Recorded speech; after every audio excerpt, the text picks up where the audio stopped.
Grief is not a detour in life, it is the path itself. When we encounter loss, be it death, separation, illness, or failure, we are not merely experiencing a misfortune, we are entering a space of psychological and spiritual descent, a place where the ego can no longer uphold its illusions of control.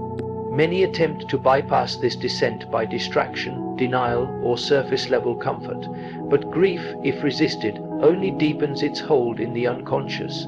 The key is to embrace what some call the shadow, the part of us that carries sorrow, anger, despair, and helplessness. This shadow is not our enemy, it is our mirror, our messenger, and ultimately our guide. In moments of grief, people often ask, "Why do I feel like a stranger to myself?" That question arises because grief unmasks us. It strips away the persona, the roles we perform daily, and reveals what lies beneath. The pain we feel is not just about the loss, it is also the encounter with parts of ourselves we have never had to meet before. The part that doubts, the part that fears, the part that breaks, but also the part that is capable of growing deeper roots. To embrace grief is not to indulge in self-pity or to wallow in sorrow. It is to acknowledge that something sacred has been torn and that tear runs through our psyche. This wound, paradoxically, is not just a place of damage. It is the very point from which renewal can begin. The ancient myths understood this. In every great story of transformation, the hero descends into darkness before ascending into wisdom. That darkness is the metaphorical underworld, and grief is the passage into it. You cannot find your way out unless you are willing to go in. So how do we go in? We listen, we observe, we become quiet enough to hear what grief wants to teach us. It may come in memories that arise unbidden, dreams that shake our sleep, or even in the irrational moments where emotions surge for no reason we can explain. These are not distractions, these are messages. The psyche speaks in symbol, not in straight lines. If we are patient with it, if we allow the sadness to flow, the questions to surface, and the numbness to linger, we begin to realize that grief is not destroying us. It is recreating us. Facing grief also requires us to surrender the idea that we must stay strong in the way the world defines strength. Strength is not the absence of tears. Strength is the willingness to feel them fully. The strongest individuals are those who have been undone and have chosen to sit in that undone state until it reveals a new form of wholeness. That is the deeper courage, not to fight grief, but to endure it, to welcome its presence like a strange guest and to learn its language. Grief also teaches us humility. It shows us that we are not in control of all things and that love and loss are inseparably linked. To have loved deeply is to grieve deeply. This, too, is a sign of the soul's depth. If we repress grief, we repress love itself. But if we allow grief to move through us, we find that our capacity for compassion expands. Our capacity to see the pain of others, to sit with them in silence, to recognize the shared thread of human suffering, that becomes part of who we are. The world will try to rush your grief. It will urge you to move on, get back to normal, return to productivity. But there is no normal after true loss. There is only integration. The grief must become part of your story, not as a chapter you skip over, but as one that changes the entire narrative, and you are not alone in that. The path of grief is well worn. Others have walked it. And though each journey is unique, every soul that has embraced its shadow has emerged with something more profound than healing. They have emerged transformed. Grief is not just a reaction to loss, it is an initiation. It introduces us to a new level of inner experience that cannot be accessed through happiness, success, or even ordinary sadness. When we speak of grief as an initiatory experience, we acknowledge that it opens a door into a deeper realm of the psyche. It takes us across a threshold where the old structures of meaning collapse and something unknown begins to take shape. This is not a detour or a malfunction in life. It is a rite of passage, and like every true initiation, it is painful, disorienting, and necessary. When something or someone important is taken from us, the ego's world becomes unstable.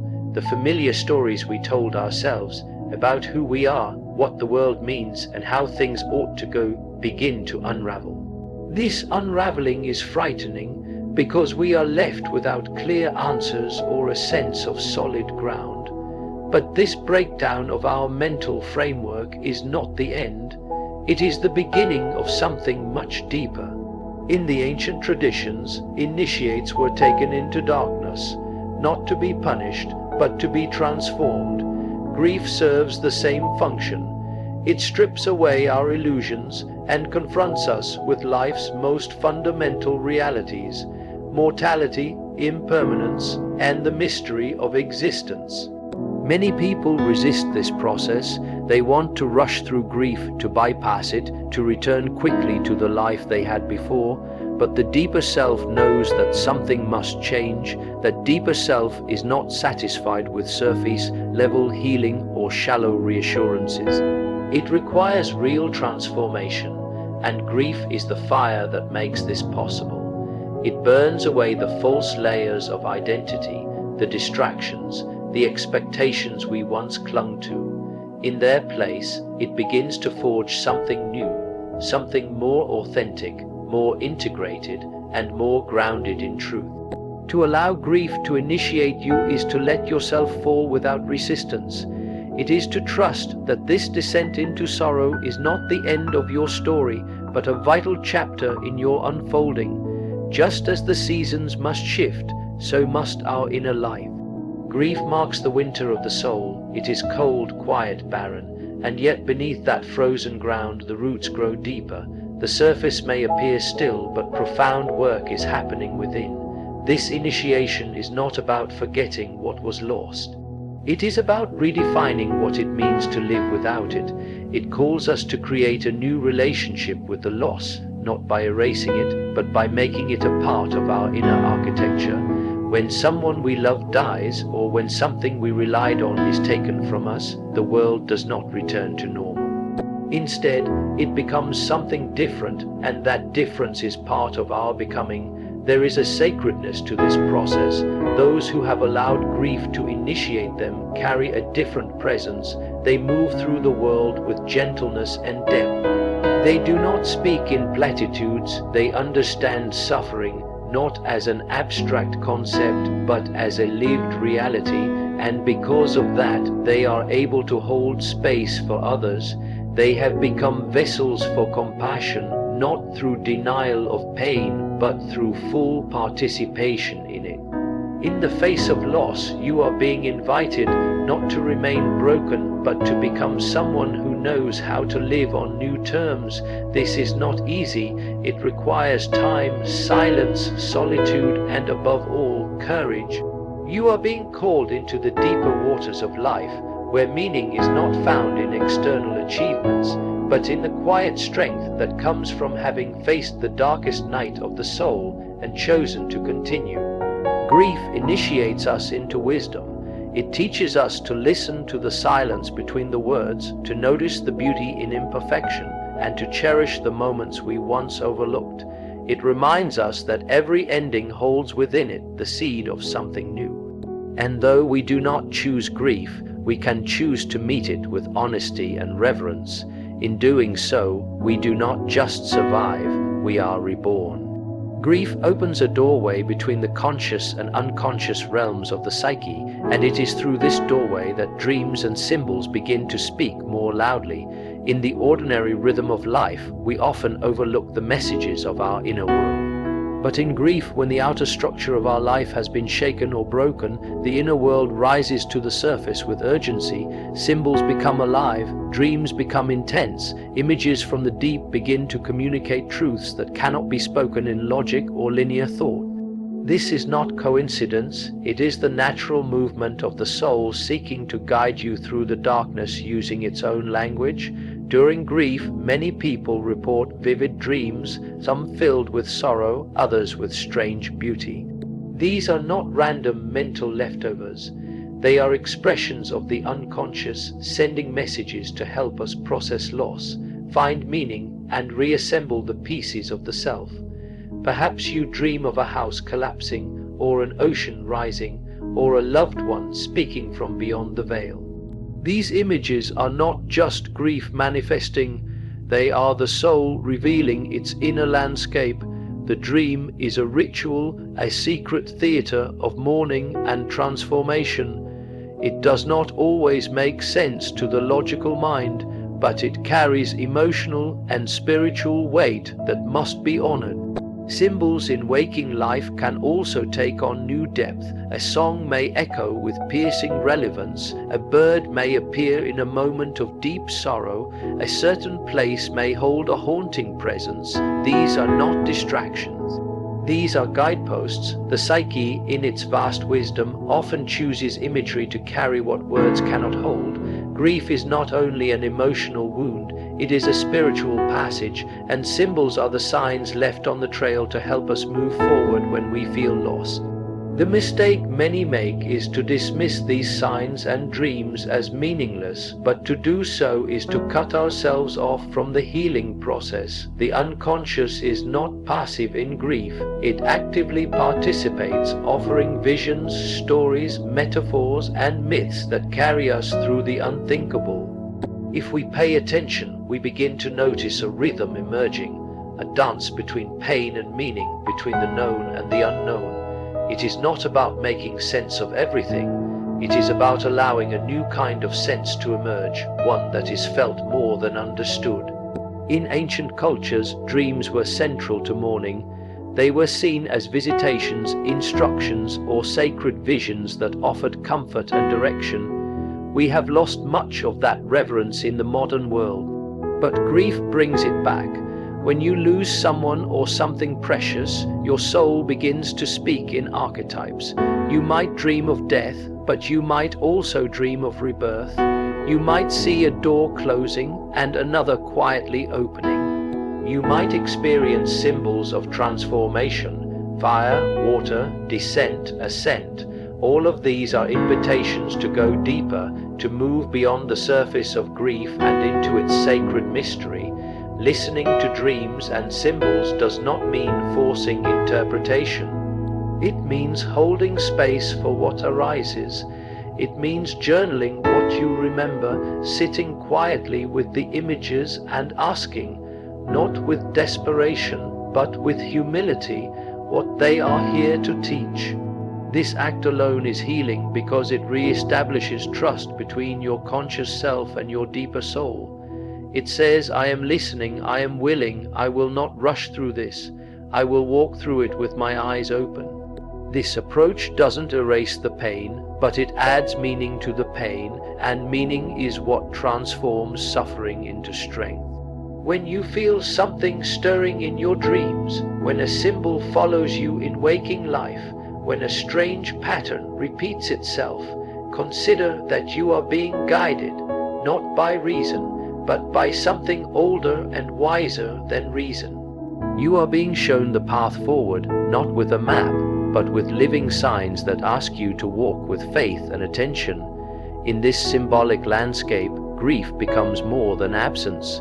It becomes the soil from which insight and healing can emerge. And when we emerge from that place, we do so not only stronger, but deeper, wiser, and forever marked by the mystery that shaped us.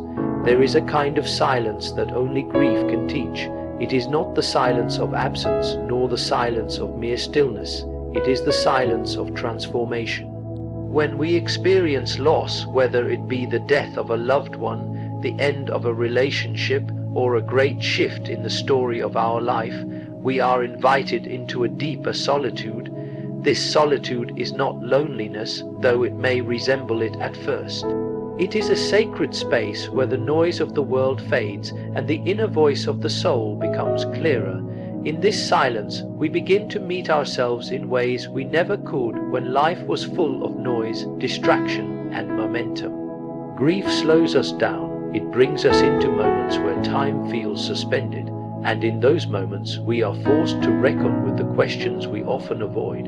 Who am I now that this has changed? What truly matters? What remains when all else is taken away? These questions don't come with easy answers. They must be carried, wrestled with, and honored in silence. The soul does not respond to speed, it responds to attention. And attention requires silence. In this silence, something ancient awakens within us, a wisdom not learned from books or taught by teachers, but drawn up from the deep well of human experience. We discover the strength to sit with our sorrow without needing to escape it. We find that the pain, though sharp, becomes more bearable when we stop fighting it. It teaches us endurance, not the kind that simply survives, but the kind that listens, that accepts, that allows the grief to speak in its own time and way. This period of inner quiet becomes a womb for rebirth.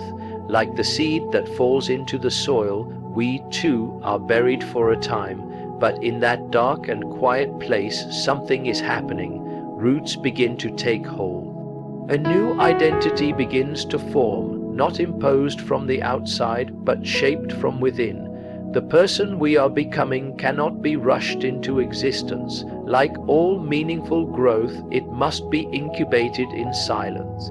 Many try to avoid this silence by filling their days with activity, conversation, or escape.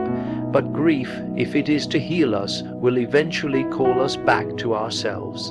And when we finally yield, when we stop running, when we sit alone and breathe through the pain, we find that we are not alone at all. We are in the presence of the sacred.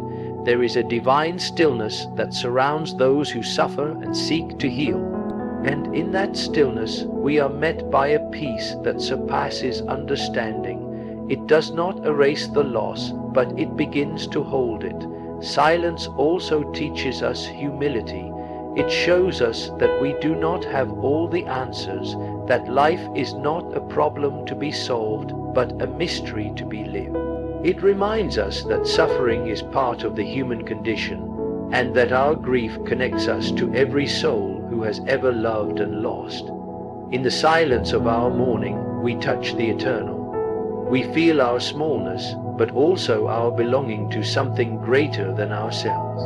We are not only individuals grieving, we are participants in a sacred rhythm of death and rebirth, ending and beginning. In the quiet aftermath of loss, when the world has moved on and we are left with the echo of what was, we are given a choice to run from the silence or to embrace it. Those who embrace it emerge changed. They carry a depth that cannot be faked, a gentleness born from having known great pain, and a compassion that comes from understanding how fragile we all are.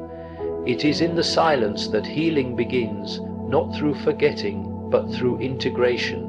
Grief does not want to destroy us, it wants to transform us, and it does its deepest work in silence, where the soul finds its voice and a new life, one rooted in wisdom, courage, and grace, begins to take shape.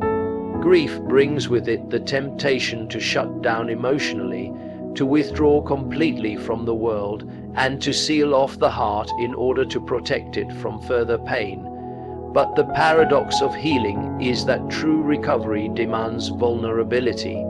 We do not heal by closing ourselves off. We heal by allowing ourselves to feel fully, honestly, and deeply. And this willingness to remain emotionally open, even in the aftermath of heartbreak, is what ultimately helps us come back stronger. The world often teaches us to be strong by being stoic, by hiding our sorrow, by pretending we are fine when we are not. But real strength is not found in resistance to pain.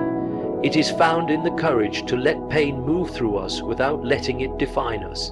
Vulnerability is the doorway through which grief transforms. It is the act of saying, yes, I am hurting. Yes, this has changed me, and no, I will not shut myself off from life because of it. That kind of bravery is what builds a soul that is not only strong but wise. Vulnerability doesn't mean falling apart uncontrollably or losing all stability.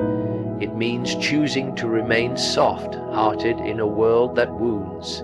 It means being honest with ourselves about what we feel and honest with others when we need help. So often in grief, people feel pressure to be over it too soon. They smile when they want to cry. They say, "I'm okay," when their chest is heavy with sorrow, but healing cannot happen behind a mask. It happens in truth. It happens in those moments when we stop pretending and let the soul breathe. There is a sacredness in showing up with all of our wounds visible, not to gain sympathy, but to remain real. When we are vulnerable, we become mirrors for others who are also grieving but afraid to speak it aloud. In that shared space, we discover that we are not alone in our pain. We realize that sorrow is part of the human experience, not a flaw to be hidden, but a thread that connects us all. Vulnerability becomes a bridge, not only to others, but to the deeper parts of ourselves we had forgotten existed. In grief, many people experience unexpected moments of connection. A stranger offering kindness, an old friend reaching out, or a loved one sharing their own story of loss. These moments come not through perfection, but through openness. If we wall ourselves off from these experiences, we rob ourselves of the very balm the soul needs to heal. Vulnerability allows us to be touched by life again, to trust that even though something precious was taken, life still offers moments of beauty and meaning. Grief also teaches us how to speak from the heart. When you're vulnerable, you don't speak in platitudes or cliches. You speak truth. You speak in the language of the soul, and this kind of language carries weight. It resonates, it heals, it transforms. Others listen differently when someone speaks from a place of pain that has not made them bitter. There is a kind of authority in the voice of someone who has suffered and remained open. Not loud authority, but deep authority. Gentle authority, the kind that can change others just by presence. Letting yourself be vulnerable does not make you fragile, it makes you real, and being real is what gives you the strength to walk through grief without losing yourself. Grief changes us, but it does not have to break us. When we stay open, we allow light to enter through the cracks. We allow love to return in new forms. We begin to believe again, not necessarily in the same way, but in a way that has been tested and found true. In the aftermath of loss, let yourself feel, let yourself speak, let yourself be seen. That is where the healing happens. That is where the soul begins to gather strength, not by armoring itself, but by becoming whole again, piece by piece, tear by tear, truth by truth. There comes a time in grief when the ache of loss begins to shift. The sorrow, though still present, begins to carry within it a quiet invitation, a call to find new meaning. This is not about replacing what has been lost or pretending it never mattered. It is about honoring the pain by allowing it to become a seed for something new. After grief has burned away all that is superficial, it leaves behind a space that asks to be filled not with distraction, but with purpose. Finding meaning after loss is not a simple or immediate task. It often begins in confusion, in questions without clear answers. Why did this happen? What am I meant to learn? How do I go on? These are not questions that demand a quick fix. They are invitations to dig deep, to explore the mysteries of life and death, love and longing, absence and presence, and in the process of asking them, of wrestling with them honestly, we begin to reshape our lives in ways that are not only stronger but truer. Grief tears down, but meaning builds up. After we have been undone by sorrow, we are given the chance to live more consciously. We no longer take the days for granted. We no longer speak casually about love or waste time chasing things that don't nourish the soul. We become people of depth, people of presence, and with that presence comes a responsibility, not just to survive, but to live in a way that reflects what we've been through, to carry the memory of what we've lost as a light, not a weight. Some find meaning by creating something, writing, painting, building, helping others. Some find it in quiet service, in being present for others who are grieving.